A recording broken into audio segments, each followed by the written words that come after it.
Thina silindele usuku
Ngiyacela baba uEldo sikhulekele egameni likaJesu.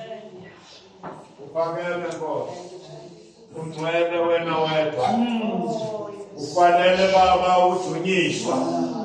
Ubungcwele uThixo. Siyabonga Nkosi nasejikalanga. Siyabulela somasha sesikhona. Baba wethu uzopha Nkosi imfihlo zakho. Ngezwi lakho Thixo wethu. Baba wethu sifuna indlela ezikamoya. Ayingabililise Thixo wethu ukufumana isifundiso. Ayingabililise somashi ukufumana ulwazi. Sincede ke baba silive ngendlela ezikamoya. Siligcine somasha. Baba wethu sishumayele Nkosi ngalo. Nkosi yamakhosi ubusinike Nkosi ulwazi. Thixo wethu ngezwi lakho. Siyabonga somasha futhi incebo soyibisile. Phinda Nkosi uyombathisa. Phinda Nkosi umanayo. Igama lakho elinamasha. Igama leNkosi Yesu. Amen. Amen. Mayibonge Nkosi. Amen. Angeningelele bonke bazalwane egameni likaKristu Jesu, Inkosi yethu yasemazulwini. Amen. Amen. Sibonge Inkosi yaphezulu isiphelele ithuba. Ngokumsa wayo umoya wami usabheke kakhulu ekhaya phezulu. Amen. Amen. Siyabonga kakhulu, siyabingelela egameni likaJesu, ibandla lonke baba uElda siyabingelela egameni likaJesu. Ulisumane siyabingelela. Omama bakwabo, mama uMbethu siyabingelela, nomama uManci phakathi kwethu egameni likaJesu. Amen. Siyabingelela mawethu mama uNgcobo egameni likaJesu. Amen. Amen. Abazalwane bonke egameni likaJesu, lusho insizwa egameni likaJesu. Amen. Amen. Bingelele lapha ya undodana emuva ubaba uDlambini. kodwa ke kahle kahle akekho umuntu obizwa ngobaba kubo. Umuntu ubizwa ngegama. Amen. Sibingelela uThabiso Dlamini lapha emuva kade sibhalela. Ngithathe yena umuntu okulomkhakha ngibhalele kahle. Amen. Siyabonga abazalwane egameni lika Jesu leka Nongoma la ekhona kodwa kusephakathi kwethu ke ngokusizwa inkosi esuka la eDurban. Amen. Amen. Haleluya. Siyabonga kakhulu uNkulunkulu bazalwane sisendabeni enkulu ke namhlanje. Amen. Amen. Sendabeni enkulu sibonga uNkulunkulu kusimbulela yona. Amen. Uma kuthiwa sibulelwa yona kahle soduka njengezo kodwa siyabonga ukuthi uNkulunkulu uyasibulela usuku nosuku indaba zakhe ezinkulu. Amen. Amen. Kunamhlanje ubheka umelwane wakho mawunaye lapho umelwane wakho nomakhulu umtshela ukuthi namhlanje. Amen. Haleluya. Awuphinde futhi umtshele namhlanje kunamhlanje. Amen. Amen. Singamukhulu kulezandla nje bazalwane.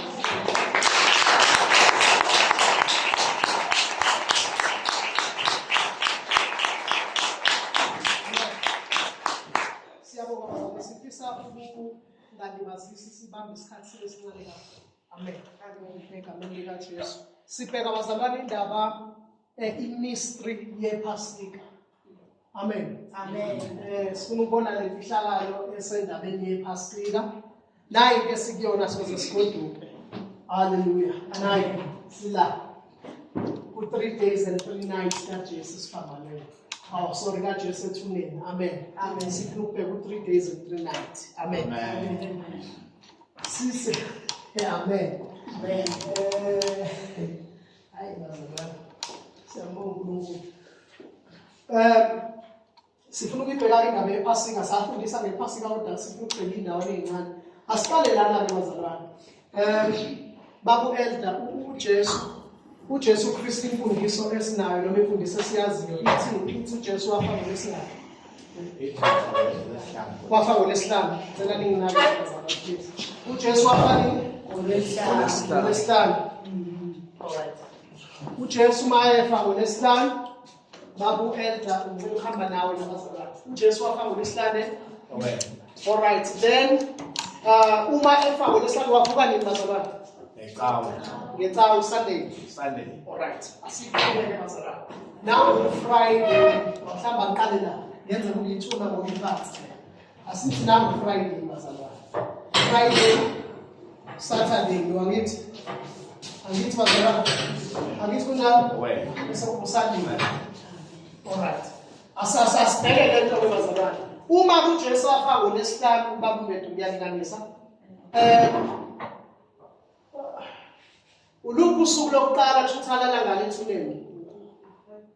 Ngolesihlanu. Kwalala ngokugqibela. Wavuka ngesonto. Okay, imani khona into engifuna sibheke. Asivuleni izwi lenkosi khona la kufanele sisize khona. Asicheckeni ngicela nivulele bazalwane Matthew chapter 12 verse number 40. Aningifundele. Ngizofunda ku-English, funda kwisiZulu, funda kwisiXhosa, siphuthuma ama-verse ambalwa, mhlawumbe awu-4 kuphela ama-verse sigodukeni, kodwa ngifuna namhlanje silungise le nto, siyikhulume nje kahle. Amen. Ngicela ungifundele kwisiZulu. Ngokuba njengalokho uJona wayeseseswini somkhoma izinsuku ezintathu nobusuku obuthathu. Yebo, njengalokho uJona wayesesiswini senhlanzi umkhoma 3 days and 3 nights. Yebo. Kanjalo ke nendodana yomuntu iyakuba semathunjini omhlaba izinsuku ezintathu nobusuku obuthathu. Nani ithuna. uJesu wayesethuneni enanivalwe ngetshe. uJesu sethuneni. Lithi iBhayibheli awufunde kuyisiXhosa. Kuba njengokuba uJona wayemihla mithathu nobusuku buthathu esiswini sesilo esikhulu solwandle. Wothi naye unyana woluntu abe mihla mithathu nobusuku buthathu. Akusona isilinganiso nje lesi into eshiwo ngqo ukuthi izokwenzeka. Yebo? Amen. Njengalokhu uJona naye waba sesiswini senhlanzi 3 days and 3 nights. Kanjalo nendodana yomuntu yoba 3 days and 3 nights ethuneni. Not sivukile ethuneni. Right? Angifundele kwi-English King James Version. For as Jonas was 3 days and 3 nights in the 3 whale's days and 3 belly, nights, yeah? so shall the Son of Man be 3 days and 3 nights in the heart of the earth. Okay, asibaleni ke bazalwane. Bambe. Wafaka sikhatsini uJesu bazalwane. Wafaka sikhatsini. Ntambama. Okay, ilungile nontambama silungile suba. Okay, wafaka ntambama. Okay. Asibaleni ke. Uma asibale ku 3 days, asibale nje ku 3 days, asibale 3 nights. Shuthi wafaka ntambama ngolesihlanu ke ebusuku walala ethuneni, kwaze kwasa kwaba umgqibela kithi. Angithi bazalwane kwaba Saturday noma Sabbath, all right. First night lo ngithi.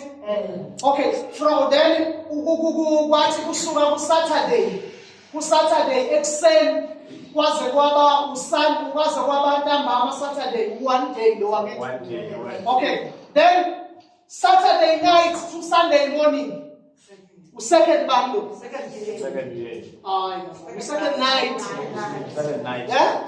Asiqale phansi kathi ididini.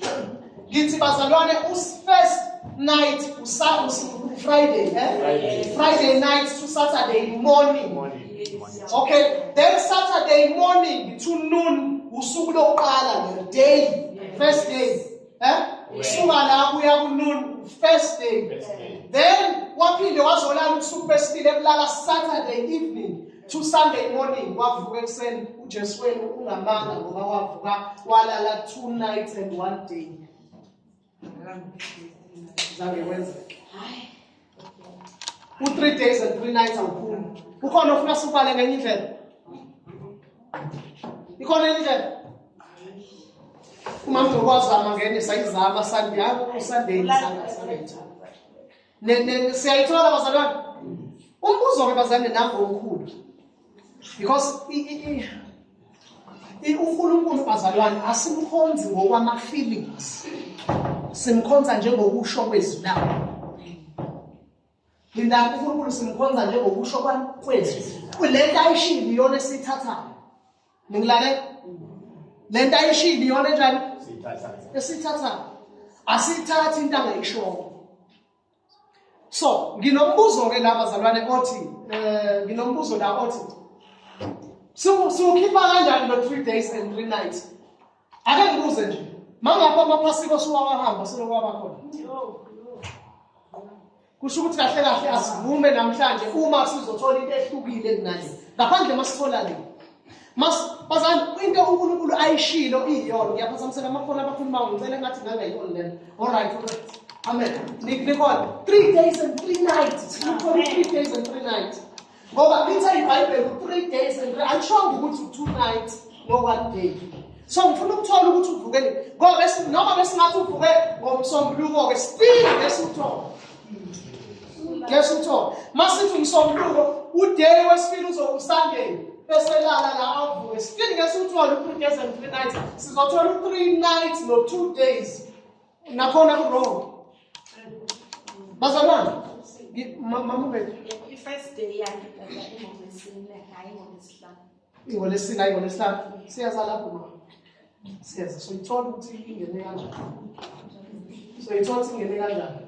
Okay.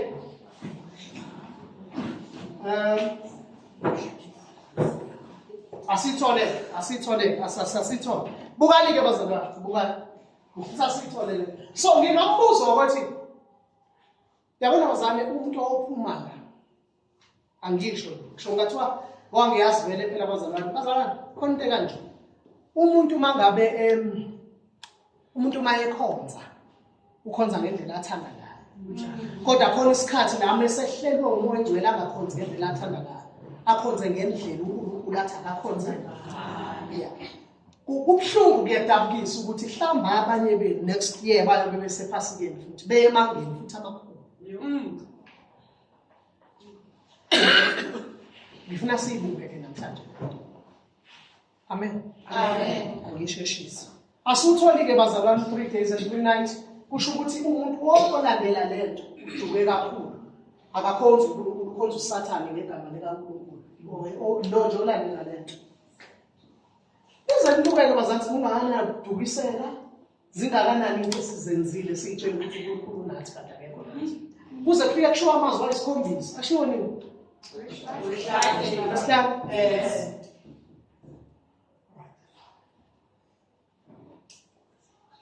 still noma singathatha ilokhu zayamama umbethu ngeke aphume 3 days and 3 nights noma singayithatha ngeke uphume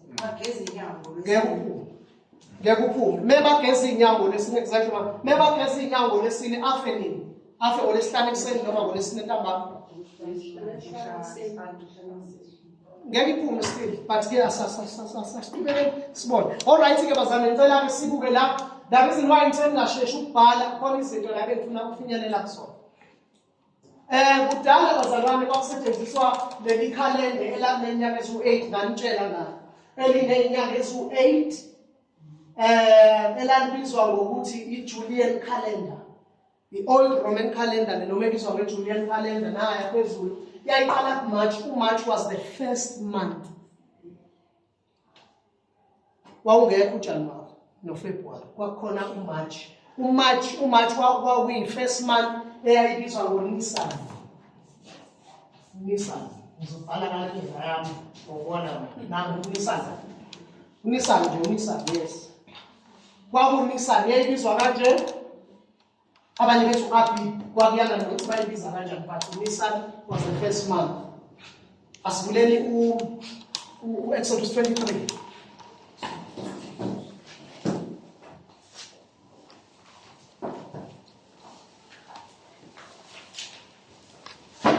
Let's put it again. Exodus 23. Exodus 23. Verse number. Verse number 5. And then Exodus 23 verse 5. Uma ubona imbongolo yalowo okuzondayo ilele phansi komthwalo wayo, wena ke bese ukhetha ukuyiyeka. Woyikhumula nokuyikhumula ninaye.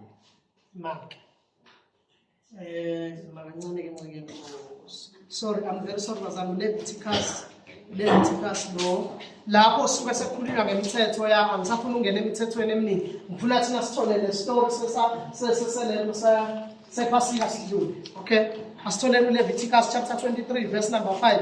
Funda Leviticus. Ngenyanga yokuqala ngolwe-14. Imani ngenyanga yokuqala ngolwe-14 uNkulunkulu wayekhuluma kusasetshenziswa lokho nezo bazalwane. First month was uMarch. So ngadlali labantu laba abazibiza laba abathi baseNazaretha bona labo bahleka bathi u-first month uJanuwari. No, kwakungawo uJanuwari, kwakuMarch owawubizwa ngoNisan. Kwakuyi first month le uthi ke ngo first month ngosuku le-14. Yes. 14th day qhubeka. Ngenyanga yokuqala ngolwe-14 yoba njani lwenyanga kusihlwa kuyiphasika likaJehova. Yeah. Verse number 6. Ngosuku lwe-15 lwaleyo nyanga kungumkhosi wesinkwa esingenamvubelo kuJehova. Asibale yabona uma ufuna ukungibamba la namhlanje ngeke usangibamba. Ngeke futhi uphinde uyizwe le iyokudida kakhulu. Asibale uthi ke kusuka ngelokuqala 1 first day first month ngeke first day first month alright ngosuku lokuqala kuze kube usuku lika-14. Angithi usho njalo? Yes, baba. Usho njalo? Yes. Ngosuku lokuqala kuze kube usuku lika-14. Ngicela uyibambe ngoba sihamba siyithole nje ukuthi usuku lika-14 uhamba kanjani. Ngicela ufundele kwisixhosa. Ipasika kandikhoyo iqala ukutshona kwelanga ngomhla we-14 kwinyanga yokuqala. Imani ke naye nini uma iphasika likaNkulunkulu liqala ukushona kwelanga nina nisuke niyapho lesihlanu ekuseni. Asiye ke kodwa okay, nisuke noma beniye nini ekuseni sonokwenza. Yingakho ngisho nje indaba yesidlo, isidlo sidliwa ngokuhlwa. Mawuhlonipha uNkulunkulu nje, isidlo sidla ngokuhlwa. Amen. Mawuhlonipha uNkulunkulu nemibhalo ngaphandle ke mase kuyibandla kaNgcoba yolifele esiphambanweni ngelilanga alibise ezulwini lakhe. It's fine, akawenza kanjalo. Kodwa uma kuyibandla kaNkulunkulu ukuhlwa. Akaze kubusa. Ngisho ngaze ufika ku-book of Revelation ayikho. Okay, qhubeka bafowethu. Ngomhla weshumi elinesihlanu kuqala umsitho wezonka ezinganyuswanga. Kufuneka ningatyi isonka esenyuswe ngegwele kude kuphele iintsuku ezisixhenxe. Okay. Kuze kuphele iintsuku ezisixhenxe. Iintsuku ey'ngaphi lezo? 6. 7 days. Okwamanje ngangayinaki le. Uzoyizwa masengichaza. Okay. Ayithi first month bazalwane. Nazi izinto ezibalekile. Suka la, uza la, bese kuba yila. Kuba u7 day. Leli Pasika lizogujwa for 7 days. Nezo bazalwane for 7 days. All right. Buka ukuthi kwenzekani ke masisuka la. All right. Lithena iBhayibheli njengalokhu ke uJona wamasesiswini senhlanzi 3 days and 3 nights noJesu uzoba 3 days and 3 nights. Ngithi ke kwakusasebenziswa le calendar ke uMarch kwakuyinyanga yokuqala, uOctober kuyinyanga ka8. Le gama lithi October, Oct lo usho 8, Oct lo usho 8. Kushuthi inyanga ka8 le. All right. That is why uma singabantu kuzalwa kaJesu la namhlanje sikhuluma into ezimfihlakala. Uma singabuka ukuzalwa kaJesu la, nezo bazalwane. Amen. Sizothola ukuthi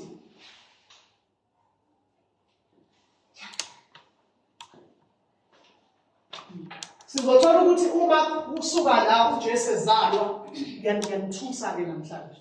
Lento ezokuthusa kodwa uyithathe i-future yosiza. Ungangene emigubhweni yezwe. Ngoba ukungena kwakhe emigubhweni yezwe uzoxabana noNkulunkulu ufuye esikhogweni usukholile. Ngimtshela ukuthi bazalwane bakhona abanye sinabo la. Abawugcina bengambonanga uNkulunkulu ngeyimfundiso. iBhayibheli imfundiso iyona into ebaluleke kakhulu. Amen. Lalelani ngimhlebele ngimshokhe kancane. uJesu masuka la simbalele uzalwa ngeApril mhla ka1 le 2 April Fool. Babenza isiphukuphuku bahlekise ngaye. So that is why 2 April Fool. Because khona iqiniso elihayidwayo. Asiqale la. Asibale. Asibale sithi 1 2 3 4 5 6 7 8 9 wazala uJesu. U1 April labathi April Fool nenzani ilimi mandlanisane ngaleyo nto. Usuku lokuzalwa kwenkosi enihlekisa ngayo. So uJesu kwakusetshenziswa this calendar and iBhayibheli lithi ingelosi yafika ngale nyanga. Yebo? Amen. Ngoba la into eyenzeka nayo bathi la ngenxa yokufihla bafaka leli calendar. Baqede bathi ingelosi ifike ngenyanga ka6. But it's fine. Uma bethi ifike ngenyanga ka6 sesisebenzisa le calendar still uJune lo. Yebo? Sukuthi uJuly wa first month. It's fine. Still uzalwa kaJesu between ukuphela kwaMarch nokuqala kwaApril. Basebenza between April Fool. Angikho kodwa lapho silathi na 3 days and 3 nights. Indaba iqala ngo31 AD unyaka kwaku31 AD kwangaba ngo19 no 18 no 17 balo no kwaku31 AD uJesu ehlezi nabafundi bakhe uzothuka ke namhlanje uJesu ehlezi nabafundi bakhe uJesu ke ngalesi sikhathi alright ikhona indawo futhi engifuna siyibheke lapha ya kuExodus ngicela ningibheke uExodus chapter 12 verse number 5 and 8 ngicela uzofunda ngokusheshsha omunye afunda uExodus verse 8 omunye uzofunda u5 and 6 lapho kuExodus ngicela sisheshshe 5 and 6 Iwundlu malingabe nasici libe ngeleduna libe nomnyaka munye nilithathe izimvini noma izimbuzini niyakuligcina kuze kube sosukwini lwe14 lwaleyo nyanga. Nanga wa14 sisawuthola. Niyogcina kuze kube u14 day yaleyo nyanga. Qhubeka. Ibandla lonke lenhlangano yakwaIsrayeli liyakulihlaba kusihlwa. Liyakulihlaba kusihlwa. Qhubeka. Verse number 7. Baza uthabatha igazi. Balibhece ezinsikeni zombili zomnyango. Yeah. Nasekhothameni lomnyango ezindlini abayokulidlela kuzo. Number 8. Baza kuyidla inyama ngalobo busuku. yosiwe ngomlilo iyodliwa nini futhi le nyama Ebusuku. Excellent. All right. Matthew chapter 20, Matthew chapter 12 verse number 40 la desisho sithi njengalokhu uJona waba sesiswini senhlanzi 3 days and 3 nights bese kuba siphinde futhi kuzoba nendodana yomuntu iyoba nazo iyoba ku 3 days and 3 nights. Awuthi ke ngiqaqeke la siqaqeke manje ingqondo ke sesiunpack lento ke. uNkulunkulu akabali njengathi. Thina sibala lento ekuthiwa yisola. Thina sibala insuku ngokwemini. Yena akabali kanjalo. Thina sithi thina abazalwane from 12 emini sithi PM no angithi. Angithi thina sithi from 12 emalanga ngithi sho njalo sixhosa. Then kuze kube u12 ebusuku angithi niyayizwa lento abazalwane. It's a day, yeah? It's usuku lona oluphelela ngithi. Phinde kube khona u12 ekuseni kokusa kuze kuyoba u12 futhi emini ngithi. Siphinde sithi olunye usuku. uNkulunkulu akabali kanjalo. Ukubala lokho kwabantu abadukisayo noma abaphethe lelizwe. Kodwa uNkulunkulu ubala kanje asibheke ukubala kwakhe khona soyithola kahle indaba. Genesis chapter 1 verse number 5. Genesis chapter 1 verse number 5. Asibheke ukubala kaNkulunkulu. Funda ukubala kwakhe. Funda Genesis chapter 1 verse number 5. uNkulunkulu ukubala kanjani? uNkulunkulu wabiza ukukhanya ngokuthi imini ubumnyama wabubiza ngokuthi ubusuku Yebo. kwaba ngukuhlwa kwaba ngukusa usuku lokuqala. uNkulunkulu bebala yena ubala ngemoon not ngesun. uNkulunkulu usuku lakhe liqala ngokuhlwa liphinde liyophela ngokuhlwa ngakusasa. Uyamuzwa kahle ukuthi kwaba ukusa ukuthi kwaba ukuhlwa kwaba ukusa kwaba kwasekuphelela ke usuku ke kwaphinde kwahlwa kwaphinde kwasa kwaphelela usuku kwaphinde kwahlwa usho njalo. uNkulunkulu abanje ngathi thina masibala sibala ukuthi wasa ungiyaphila nalo usuku sibala ekseni. No, uNkulunkulu usesebala ebusuku ebusuku. You understand? Amen. Okay, uNkulunkulu usesebala ebusuku ebusuku. Okay, kodwa ke asibuyeke bazalwane size lana. Size kulo ndaba esihlangene nayo. Nayi bazalwane i-crucifixion kaJesu. Ngicabanga ukuthi nayi lento ade ngisho sunset to sunset. Ubala kanje uNkulunkulu. That is why labantu abagcina isabatha bengaba-advise nje ukuthi uma begcina isabatha labo, isabatha liqala ngoLwesihlanu ntambama lithi Mgqibelo, eMgqibelo la liphinde libuse la kube uday bese kuthi ntambama futhi ngoMgqibelo liphele isabatha because lifanele lithathe usuku oluphelele. Liqala ntambama kuse bese liyohlwa bese liphela. Niyezwa bazalwane, ngoba uNkulunkulu ubuka inhlamvu yelanga ishona phansi kuqala ukuhlwa bese phinde futhi ebuka inhlamvu yelanga futhi no kanjalo nemuntu. uNkulunkulu uthi kupheleleke hayi nje ngathi wena nje uthi wazi ukuthi kuphelele ngoba nakusuke ekuseni kwaza ntambama walala wavuka ukuthi kuphelele. No, uNkulunkulu uqala kusihlwa mebala kuhambe kuse bese kuphinde kuhlwa athi usuku luphelele. Nizwini? All right, right indaba yami. So indaba iqala kwaku 31 AD uJesu ehleli nabafundi bakhe. It was on a Tuesday night. Khumbula ukuthi lithe ngosuku lokuqala leviki. Yiliphi usuku lokuqala leviki? Sunday is the first day of the week, hayi le ama-Roman banasesifake ko-Monday. No, Monday sekusuku lesibili. But usuku ilokhu uzana uNkulunkulu iqala ngo-Sunday. All right. Now, from the first day, which is Sunday, from the first day, the 14th day, the 14th day, usinikeza Tuesday. Kusho ukuthi kahle uJesu kukhona into ekuthiwa kuhlukene into esuke idida abantu into ekuthiwa isabatha.